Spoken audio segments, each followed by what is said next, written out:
Un any més, la Mostra d'Entitats i Músiques de Vic ha aplegat el teixit associatiu de la ciutat per exposar la tasca que es realitza des de les diverses entitats a la resta d'associacions i al conjunt de la ciutadania. I com cada any, hi ha participat una nombrosa representació de les entitats integrades en el Consell Local de Cooperació.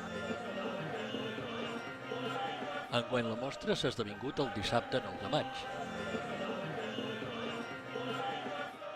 En un dia primaveral que abocava cap a l'estiu, sota la frondositat dels plàtans del passeig de Pep Ventura, els visitants han pogut consultar, exposar i participar en diverses activitats.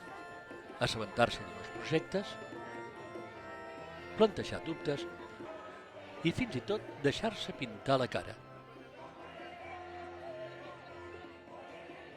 Així, gent gran i menuda han passejat i han conviscut en un ambient de festa.